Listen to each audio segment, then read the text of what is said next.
How's it going, Vikings fans? Welcome back to SKOL Spotlight, the Thursday show here on the Purple Code. We're moving forward here. Minnesota Vikings have a chance to go 4-1 against the Chicago Bears. Big game at home, US Bank Stadium. Third home game at US Bank Stadium.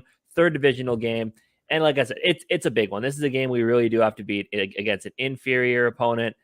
I want to get that big blowout win, but as I said in our GG Sports podcast episode on this game that'll air tomorrow, this is a game we should win 31-14, but it's a game we will win 24-21 because that's just the way we do things over here. Jamie, I'm going to let you get into it, but before we do that, I do want to thank the Purple Code sponsors here, Rinaldi's Pizza, as well as Nautical Bulls, both of which are in my backyard here in Woodbury, Minnesota. Make sure you check both of those out. Anyway, Jamie, what are your thoughts on this game? 34-10. I'll just give my score prediction. You gave yours. 34-10. This should be an annihilation. We should dominate the Bears. And yes, I know we should probably have done that against the Saints and arguably the Lions, but this is just another level. I think our team stacks up so perfectly against them. We'll dive in even a little bit more after we do the spotlight thing. But yeah, man, I mean, just it's that simple. This is a game. We can't be complacent. We can't have a barely win. We need to come in. This is like the statement game to me. I think we need to come in and dominate. We can't have a close game. If we do and we win by a little bit, like, all right, whatever. But I don't know. I won't be happy enough for that because I know us as a fan base, we need this. We need just the domination. Right. And this is the perfect team for it. Yeah, for sure. And I'm with you. I really hope it happens. But anyway, let's jump right into that SKOL Spotlight. So today we're going to talk about a player who we kept him around this year, and he should be much more of an impact than he is. I mean, technically it was a position change, so maybe he's still trying to adjust to it in this defense. I'll spoil a little bit. It is on the defensive side of the ball. But looking at who he's going to be going against in this game, he's going to have it pretty easy. The Bears on the outside protecting Justin Fields. They have two guys. I forgot what their names were. Do you happen to remember their names? I can't think of their names right now. Braxton Jones. Braxton Jones. I'm looking it up. I got to remember who these guys are. We talked about them in our video, but yeah. I mean, no one's gonna remember their names after this guy and his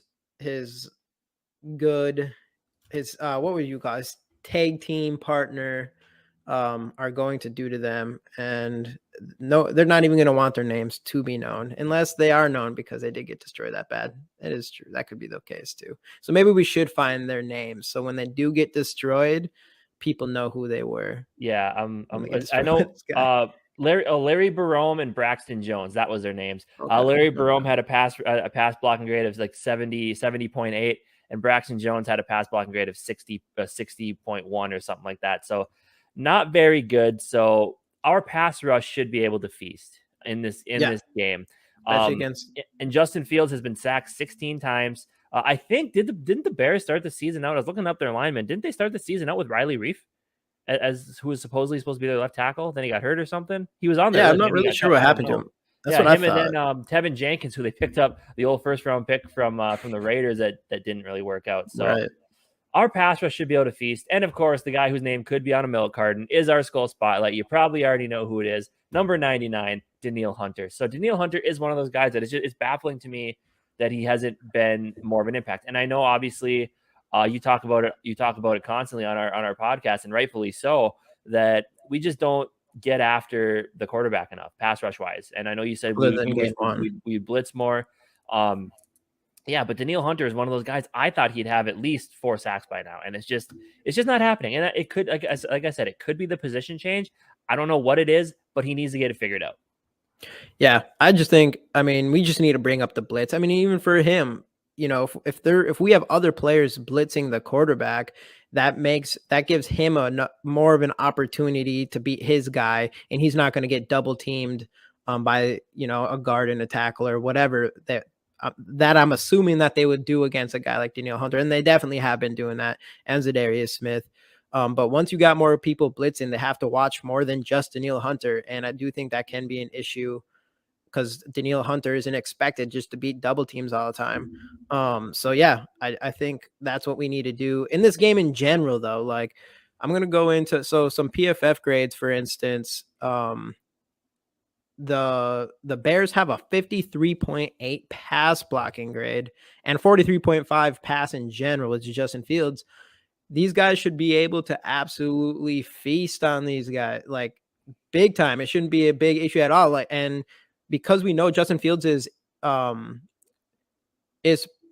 does not play well under great pressure, that should just be our game plan. Ed Donatell's game plan this game, just like week 1, should be rushing the quarterback, full on blitzes, more than 3 times a game. All right, maybe not full on blitzes, but not playing off the wide receiver every single play and just rushing the same 4 or 5 guys every single time. It's just, this is the game where it's so obvious that you need to rush the passer, and especially when their offensive line has not been playing well, and you have Danielle Hunter and Zadarius Smith, and you have Harrison Smith, who's a good blitzer off the edge as a safety or whatever. We have a bunch of guys that can do all that, and especially Danielle Hunter and Zadarius Smith, though. Right. It's just too obvious. So if we don't see that, I will be pretty upset with Ed Donatell then. But there's no way. Even KOC at that point should be like, I'm taking over. We're rushing Justin Fields all day, because there's no way. If he comes in this game and he goes 20 for 23, like the last 3 quarterbacks we've allowed to do that, there's a problem, because you're giving him there's no way in hell that dude should be doing that. Right. It pisses me off. We need to rush the fucking quarterback. Well, and exactly. The more you get after a guy like Justin Fields, he's going to run around a little bit, which, you have to watch out for that, which we haven't been good against. We probably talk about that a little bit more, but also you force him into making some bad decisions. You force him to hold on to the ball too long, which leads to some sacks. I mean, that's the reason DJ Wanham got 4 of his sacks last year, because Justin Fields just hung on to the ball too long. But you can also force him into making some bad decisions. And with the way that Cam Dantzler and Patrick Peterson played last week, if they can carry that over to this game as well. I mean, Darnell Mooney is a threat for sure. But outside of that, Equinemius St. Brown, former Viking, the overrated Amir Smith-Marset, 2 guys with 2 last names, whatever, and Cole Kmet, who hasn't really been doing that much. So I don't know. But this should be a defensive masterpiece, because it's like you said, set up perfectly for you to do well on defense, because this offense just is not that good, and we've seen it. But like you said, if Justin Fields starts off 20 for 10 for 10 on his first 10 throws, there's a problem. And exactly like you said, and and that's the most frustrating thing to me. Ed Donatell is the weakest link on this team. So far, it's just been, the talent's there. So you just have to, especially, this is obvious. Like, you rush the court. People who don't think this defense has talent have questions. Yeah, especially you're not up against an AJ Brown. You're not up against what's his name? What's the other guy's name for? I can't think. Other wide receiver for the Eagles. Devonta Smith. Devonta Smith. Yeah, you're not against him. You're not against St. Brown. You're not against any of those kinds of players. I don't care what any Bears fan says. Mooney is not one of those guys, in my opinion.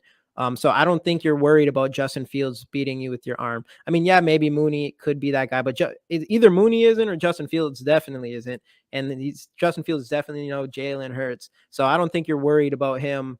Like, maybe you have to watch a run, but you're not worried about him if throwing over, like, you don't have to worry about his throws as much, I guess. I don't know. It's just rushing the quarterback. Yeah. That's a defense, though. And that's why Danielle Hunter's our spotlight. But no matter what, I think pretty much in any aspect of this game, in every single aspect of this game, we should be able to dominate. And that brings us into the offense. What's your thoughts on how we should approach this offense, and who's going to step up for the offense? My thoughts on that are attack their cornerbacks. Jalen Johnson and Jalen Jones, a couple cornerbacks of theirs, a little bit dinged up so far this week. On Wednesday, they didn't practice, so I haven't looked into them yet today. But they're dealing with injuries. You got was it who they drafted? Was it Treek Woolen? Is that the guy they drafted, or they drafted? No, Kyler Gordon. Kyler Gordon. They drafted Kyler Gordon. So you got young guys back there. Safety wise, you got Jaquan Brisker, who's a rookie as well. But you do need to watch out for Eddie Jackson. The guy's one of the top safeties in football. But their defense, if you attack some of their corners, especially if they're injured or some of their stars are out, Kirk Cousins could have a huge game, especially with, they got Roquan Smith there is a pretty good pass rusher at the outside linebacker. But with the way Christian Darrisaw's been playing and Brian O'Neill, I know he's better than he put on tape last week. And the interior of the offensive line has been serviceable, which is nice. But the Bears pass rush is not good. So Kirk should have all the time in the world. He shouldn't have to check the ball down with these corners. JJ Thielen should get wide open. We should be able to dominate in this game, but it's all about will we? Will we call the right plays and will we make the right decisions out on the field? That remains to be seen. But that's my biggest thing is you attack the corners in this game. Yeah, this should be a huge game for Kirk Cousins. I want to actually dive into a little bit. Sweat. What did you call him? Thuggin Kirk Cousins. Thuggin Kirk Cousins. I should have had that picture up here. I was gonna do it too, and then I'm sure you all saw the video. Yeah. Thuggin Kirk Cousins. That's what we're calling him now. That was pretty sick. And he's going to show. He's going to come in here. He's going to absolutely destroy the Bears defense. And the Thuggin Kirk Cousins is going to be a thing. I started it. You guys helped me push it out. But yeah, dude, no, he should just really go in there and dominate. Oh yeah, I was saying the PFF grades. So their defense as a whole is a 52.3, which is terrible. The run defense 48.6. Their tackling is 46.1. Their pass rush is 54.9. So our offensive line should hold up against their defense, even with Roquan Smith. And then their coverage is a 58.1. So their defense is just terrible. And and it all starts with Kirk Cousins. I don't care what anyone says. The offense starts and ends with Kirk Cousins and how well he does. And obviously, and then we have the other players like Justin Jefferson, Dalvin Cook, all those guys. We should be able to just destroy every aspect of this game on offense. Yeah. And defense. And even their special teams is solid, I guess, according to PFF. But this is the last week that we have to put everything together. At this point, we're 3-1, which is solid. Kevin O'Connell, give him credit. The team believes in the system. The team believes in him. A couple of times the last 2 games, they might have, old Vikings teams of the past probably would have lost, but they toughed it out. They came through with wins at the end of the game. So this game, though, the Bears are the last kind of slappy team you get, because next week, even with Teddy Bridgewater, that Miami team is still dangerous. Then you have your bye week, and then after that, I think you got like Arizona. I can't remember who it is after that. I think it's kind of a slappy team. Then you get like Dallas in there as well. Yeah. Oh, it was Washington. That's what it was. Arizona, Washington, Dallas. But so there's some tough games coming up after the stretch. And, being able to go 3-0 in your division at home would be a huge first start. Start out 4-1. But this is the last week to get everything together before the schedule toughens up a little bit. And if you make some of the mistakes we've seen in the past couple games, these teams you got coming up, they're gonna make you pay for that. That's the thing is there's no question we're gonna be 4-1. We are not losing to the Bears. If we lose to the Bears, you just did it. You just did it in for this team. No, I'm a good luck. Mark this down. Remember this. Remember this. SKOL Spotlight on October 6th. When we lose to the Bears, it's all Jamie's fault. Remember that. Come back to this. But when we beat them handedly, it was because of me. But no, we are going to beat them handily. There's no way. They're terrible. We're so strong in areas that they suck at. And I think this is a big win. For me, it's just, are we going to destroy them or is it going to be a close game? Because even a close game is going to be embarrassing to me. I think this should be just a handedly win. I don't think there's no way we lose. I didn't think against the Saints and Lions. I did not think there was any way we were going to lose those games even if everything. What's that? But you didn't say it at that point. Now you said it. I think I did. Now you put it out there. All right, but no, we are going to. So yeah, I don't know. I think there's no way we lose. I think what might happen is we might barely win, and that would be shitty thing by itself. So I don't know. I think I don't know. All right, and you're already out there. We're gonna win for sure, and it's gonna be 31-14. So, you said 31. So exactly, I think it should be 34-10. Like, I honestly think that's what it could be, and it should be. Will it? Obviously, it could be what you're saying, 23-20. and we win by a field goal, but you still have us winning because we are going to win. But I want to win handily so we can bring that confidence into Miami, into these tougher teams that we're headed up against.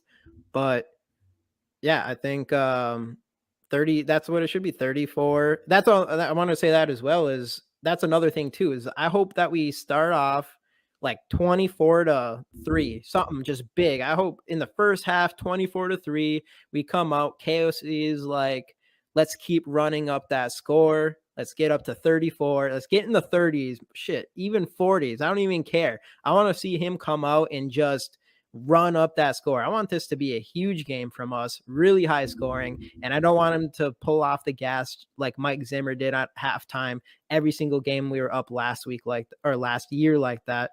And I want to see that from KOC because I don't care. I understand it's a sportsman-like thing to do. Screw that. I'm sick of the sportsman-like things to do. Let's go and beat the shit out of some teams here. I'm in. We'll see what happens. But yeah, like you said, it is a favorable matchup on all fronts when you look at it from that perspective. When you look at it from a Vikings fan perspective, you can understand why I think it's going to be a very, very close game. But at the end of the day, I guess we'll find out. I want us to just completely blow the Bears out. It should. I think that'd be a great, it would be like you said, a good boost going into a game in Miami that's gonna be difficult. And then bring that confidence there, going to Miami against Teddy, shake them up a little bit, win that game. You go into the bye at 5-1, you're feeling really good about yourself, and you realize, hey, we got here because we're gritty. We haven't gritty. There we go. No pun intended. We haven't played the prettiest football, but we've won games in games where we probably should have lost. We toughed out, we won, and that's confidence in its own right. And then you take your time, you find out what works, you find out what don't. Kevin O'Connell and maybe Ed Donatel, maybe somebody else this time can come together, be like, here's what we're doing on both sides of the ball. What are we doing wrong? What are we doing right? How can we exemplify this in all of our upcoming matchups? Boom, bam, boom. You win the rest of your games. You end up 16-1. You go to the Super Bowl and you beat the Buffalo Bills, and everything's happy and good. But that sounds great.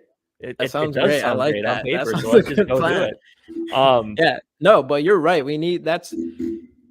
That's one thing up to this point that we have showed is that resilience, that toughness, that we're down and behind even against teams I think we should be won anyways, but to come back and win these games, and that's something that's and you can give big props to Kirk Cousins. He hasn't been perfect this year, but him coming down in those back-to-back games right at the end of the game to put us in a position to win.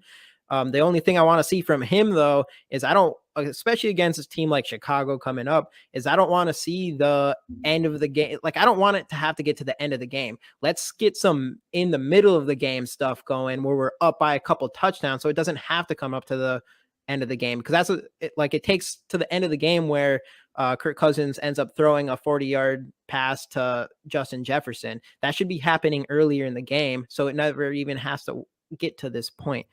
And that's what I think we need to do this game. I think we need to air it out. We need to not do the little short slants and all that stuff so much earlier on, and have a bunch of air outs. I want to see it like 20 times. I don't know. We need to do that too. But this is the perfect team to do that, though. This is the perfect team to just try to get our whole team, all the talent we have, Kevin O'Connell, everything we've done in the offseason, everything we were pumped up about, having an offense that I thought coming into the season was top 5, and show what we have. Yeah, which is Justin Jefferson and Kirk Cousins with Christian Darrisaw's chain and Adam Thielen and KJ Osborne, who are studs. Irv Smith, obviously he has a couple things to work on himself, but he still could be that guy. Delvin Cook. I mean, we have so much talent there. This should be a over 30-point game from our offense, and I want to see it. I guess we'll find out. But that's Sunday. Tonight, though, we have a football game. Indianapolis Colts versus the Denver Broncos. Pull up DraftKings. Let's toss together another lineup for the week. Boom. So this one is a little tougher. Let's see here. Just this game, there's not a ton of excitement players and stuff. I mean, it should have been. Broncos were supposed to be that kind of team, and they've definitely not, if not one of the biggest disappointments as far as like being boring. Like I said before, kind of pick out the guys that we think would be considered some sleepers, some cheap guys that we might be able to stick in our lineup later. And the first one that comes into mind right away is, we'll just go with the flex prices. Philip Lindsay at only 400. Obviously, Jonathan Taylor's out. The career of Philip Lindsay is so weird. Like, he had that one really good year in Denver, and then they just kind of forgot about him. He jumped to Houston. Now he's with the Colts. It's weird. I don't know. Yeah. I know he was looking like a stud. He was a big part of the passing. Speaking of that, yeah, Philip Lindsay's against his old team, and he should probably play. I know, yeah, like I said, Jonathan Taylor's out. Hines will step in for Taylor, but Hines is pretty well known as a mostly reception type of guy. So someone's going to come in and eat some of those carries. I know we have, who is it? Jackson. We got this Jackson. I don't even know his first name, Deion Jackson.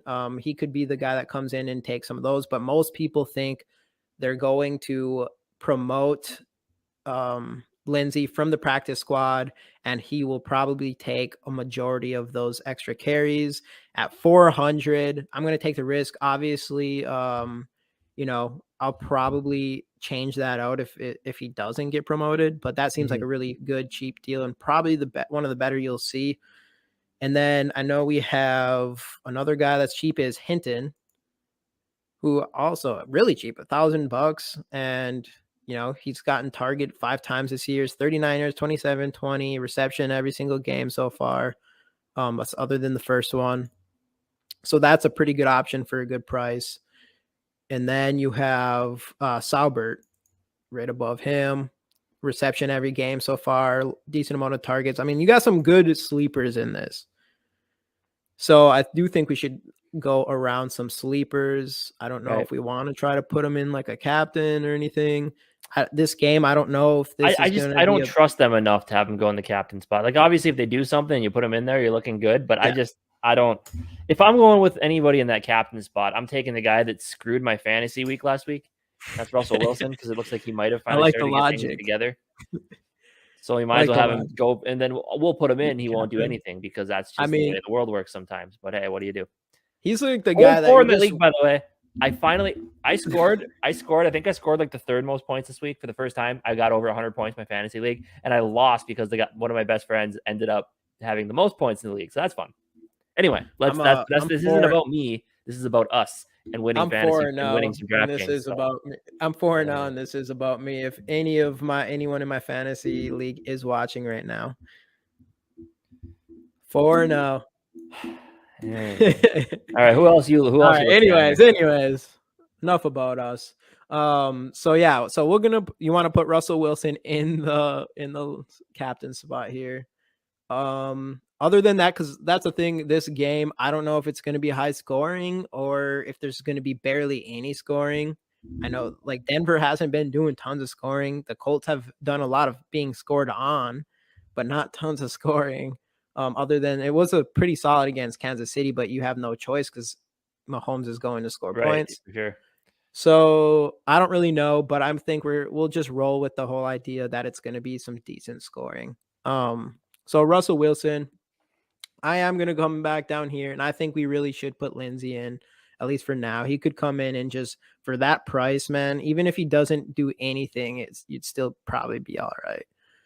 So we'll put him in there, which gives us a bunch of money. And let's see with 500 left. See, I don't love the Lindsay pick, but you're 4-0. I'm 0-4. So we're listening. Well, I mean, if he ends up coming in, and what if he gets like 10 carries this game? It's true. 400. And he's a bigger back too, where Hines is more like that.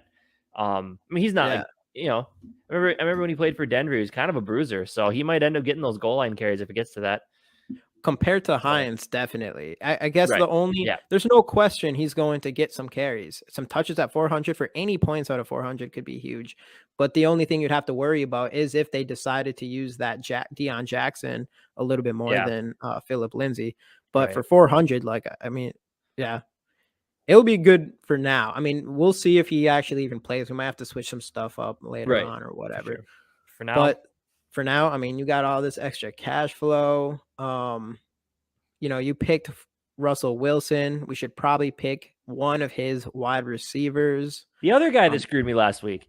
Let's toss him on there, Cortland Sutton. If that's who you're.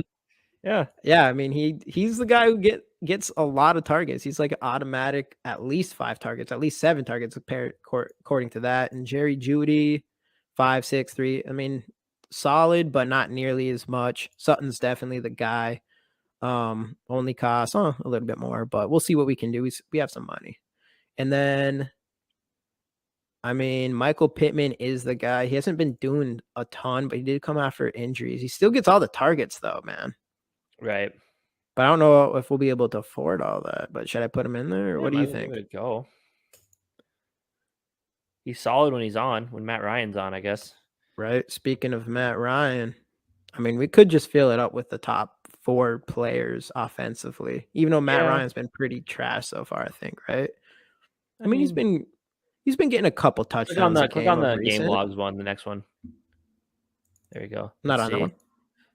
2 touchdowns. 37 attempts. That's pretty bad. 3 interceptions against the Jags, but I don't think we're going to see that a ton. 356 yards. Man, he had 50 attempts in week 1. Jeez. Well, yeah, they were down 20-0, so yeah, I mean, have to chuck the ball around the yard a little bit. It looks like he's been stepping up a little bit lately, so I say we throw him in there and see what we can get. 4,400. I mean, if we can get like a kicker or something for that, if we're going for, look at that. We got Hamler, Broncos defense. I mean, we're picking so many offensive players. Probably shouldn't do that. I don't know if Hamler's been doing much. No, I don't know. That's pretty bad. Yeah. So we're not going to go Hamler. Right. So I don't know. I say we go kicker. So it just comes down to, I think I don't know if we picked the right one last week. No, we didn't. I don't know. If you're looking at those 2 kickers, is that the McLaughlin that was on the Vikings practice squad a couple years ago? I don't know. I think, yep, that definitely is the guy. Chase McLaughlin. Yep, that's him. I don't know. I'm a huge Brandon McManus fan, especially kicking in Denver. He knows, it's easier to kick in Denver. He's been there his whole career. Mm-hmm. I'm a big Brandon McManus guy. Second favorite kicker in the NFL. Well, and then there's and I want to actually bring this up is, Melvin Gordon Melvin Gordon is starting now because of what's his name? Williams. Can't think of his name. Javonte Williams. Javonte Williams injury. Let's go back to my 0-4 team. I traded Javonte Williams for AJ Brown. Who won that trade? You did. Yeah. Nice. I feel so bad. I apologize about that one, but what do you do? Right. I can't know the future. So the question is who's going to be the other running back that shares some of these touches with Melvin Gordon? Is it going to be ex-Minnesota Vikings Mike Boone or ex-Minnesota Vikings Latavius Murray, who just put a clinic, I felt like, on us and our D-line last week? Yeah, right. So I don't know. I think it would be crazy. I think Latavius would have to take it over Mike Boone. I wouldn't be surprised if Latavius comes in and he's kind of one of those guys who just comes in and eats freaking rushing attempts. Yeah. Because he's just that big bodied guy. For sure. Which wouldn't have been a bad pick, man, Latavius, but you just don't know what's going to go on there. So for sure. Which, I mean, you can also say the same thing about Lindsay, but you're spending a lot less there than you are on the other guys. So I mean, I think for what, looking at prices and being able to get like the top tier players, I think this is a pretty solid lineup. I like it. We really just need a big game out of Wilson. It's about to happen. It's gotta. Right. Because it's been pretty underwhelming. Very underwhelming. He's starting to run a little bit again too, so that's good. But this is going to be the game. He comes out and he dominates for our DraftKings. Enter that in. Let's do it. So there's our DraftKings. Hopefully win a little bit of money off of that. And then, hopefully then Vikings on on Sunday get us to 4-1. We got nice things to talk about. We'll be all happy again next week here on the Purple Code. Yeah, man. Let's get That's what's happening. We're dominating. Yeah. No question in my mind. Obviously, y'all heard it. So. Right. Yeah, exactly. Yeah, we heard it. And now we're going to see it blow up in our faces. But hey, I guess it is what it is at this point. But yeah, we've been rolling for about a half hour. I think this is a good spot to leave. Hopefully next week we'll see you guys with a 4-1 operation. Talk about a really exciting Miami game. Yeah, I'm excited for it. Enjoy the game. Jamie's going to be there. He's going to be there supporting the colors, wearing his GG Sports Podcast sweatshirt, talking about the purple coat all day long to everybody you can see. It's gonna be good. It's gonna be good. So anyway, well, this is where we'll leave you guys. Have a good rest of your night. We'll see you guys next Thursday. SKOL Vikes.